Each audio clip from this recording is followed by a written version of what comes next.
For no rehearsal, learn quickly they'll come for your blow. Games can play, can't take it personal. Cause the devil is a lie. Hey, I'm telling you the truth. Hey, it's all in what you do. Hey, some things you gotta do. Hey, hey, hey, hey. Hey, barbershop conversation, guys. Feel free, hit the subscribe button, and don't forget we going live tonight on Barbershop Conversations Live. Just Google Barbershop Conversation Live in the uh, in the YouTube bar, and there you go, 9 p.m. Pacific Standard Time. And don't forget, as you guys can see on the screen, Lincoln's, my son's third annual free backpacks and free haircuts for the community will be in Inglewood, California. If you in the neighborhood, come on out July 10th, 11th, 11 to 2 p.m. just off of Centinela and La Cienega. And we'll be in the hood giving backpacks away and free haircuts. So come on out. And let's jump into what we saw last night. Excuse me. Great performance by Tank, man. Great performance by Tank. Um, I mean, that's who Tank is, man. And what make this so beautiful is that Tank, one, his power translates and his intellect translates. I love how Tank was taking away his jab and uh making Barrios circle and making Barrios stink. You know, because if Tank hadn't taken that jab away and just trusted the high guard and or his footwork, I think it would have been a longer night for Tank and a more challenging in terms of intellectual capital being uh not monetized, but I can't think of it right now. But you guys get what I'm saying. And what didn't get calculated in as we were watching the fight was the ring journalship, you know, and effective aggression by Tank. Uh, was Barrios landing punches, but a lot of those punches Tank was giving up to inch a little bit closer, and you got to give Tank credit for that effective aggression. Uh, I didn't hear what was going on in the corner. But let me get to the fight first. I thought Barrios was game. That's the best version of Mario Barrios you're probably ever gonna see. You know, is he competitive at 140? We gonna see. Uh, Barrios is Mario Barrios, man, and as I tell you guys, it goes in a pecking order: black athlete, Latin athlete, and UK athlete. When they're perceived to be on the same barometer, same level, A level versus A level, 9 times out of 10, that's gonna hold true. You know, so I said all that to say this: Tank is a problem.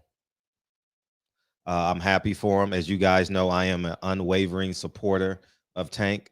I'm definitely going to hold him accountable for his transgressions, and I'm not going to shy away from holding myself accountable for my transgressions and Tank's transgressions. So whatever happens with that, I mean, it's totally up to the courts and everything else. But in terms of Tank, I thought he did an extraordinary job. I thought Tank understood tempo. I thought Tank understood pace of the fight. And what I was really impressed with the exception of one round, round 9, yeah, he took it off. And but that's fairly common in fighters, right? But I thought he had a chance to stop him, similar to Erickson and Lubin in the fight before. I thought Erickson and Lubin had a chance to stop him in round 4, but he started to coast in round 4 or 5. And I thought he did an extraordinary job, you know, closing the show. And I thought Tank did an extraordinary job closing the show. Now let's get into the corner stuff. I thought Floyd was a little bit too involved because you got to do that preparation pre-fight, and which it looked like they did because Tank was in extraordinary shape. And 2, Floyd has 3 minutes. Floyd has 3 minutes to articulate to the corner what he believes. But when you're on TV like that, and you know, you got the world watching, some people not gonna understand this because we're so infatuated because you all are so infatuated with Floyd's chain and how much money he has, and you respect um, Floyd before you respect masculinity, before you respect uh, pecking order. Floyd is not in charge of that corner. Understand that. Calvin Ford is in charge of that corner. And I think that needs to be said. And I think Calvin Ford is a better man than me. Because you know what I would have did? I would have told Floyd, shut the fuck up. You know, when I'm talking to my son or daughter in front of my house, I don't expect no one to intervene. I expect them to wait and then converse. When my son played soccer before pre-COVID, did I see things that Lincoln was doing wrong? Yeah. But I still remained a parent. I still remained a fan of the entire team.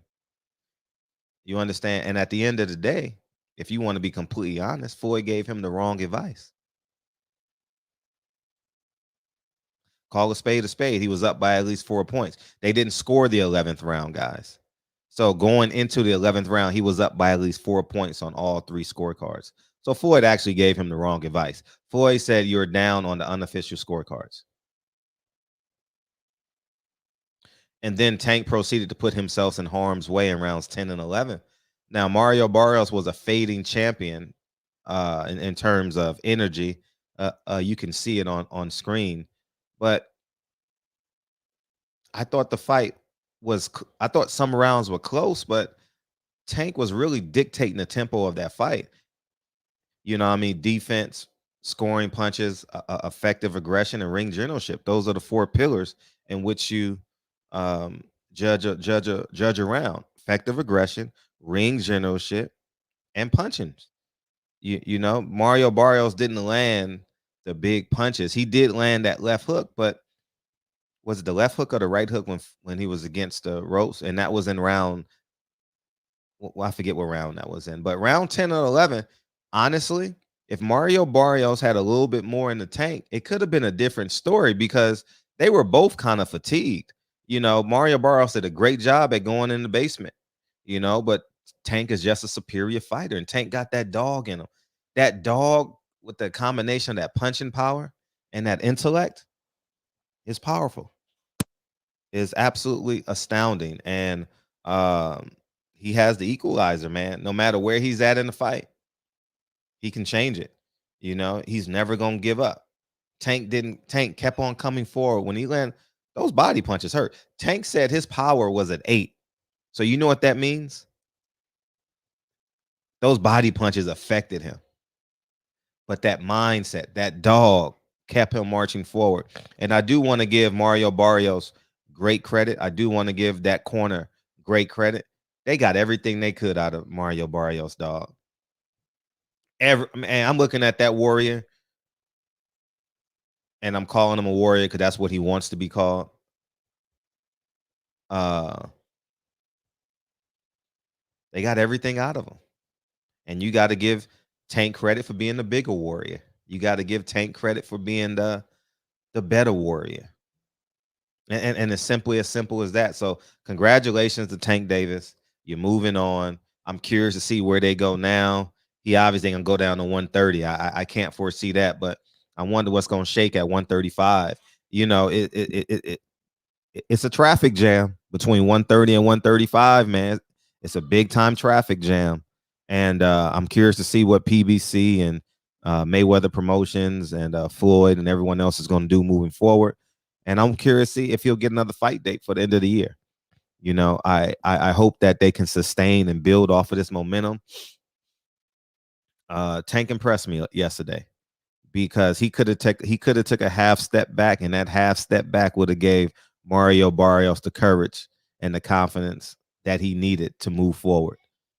And but yeah, anyways, man, I just want to say congratulations. Don't forget, we got the backpack giveaway, Lincoln's 3rd annual backpack giveaway. I'm excited. Something's going on. Something's going on with the headset and all that, but hopefully it doesn't drown out the sound. But if it does, put it in the comment section and I'll and I'll run to the store and get some new headphones or something. But anyways, man, barbershop conversations. Feel free, hit the subscribe button, and I'll talk to you guys soon. Peace.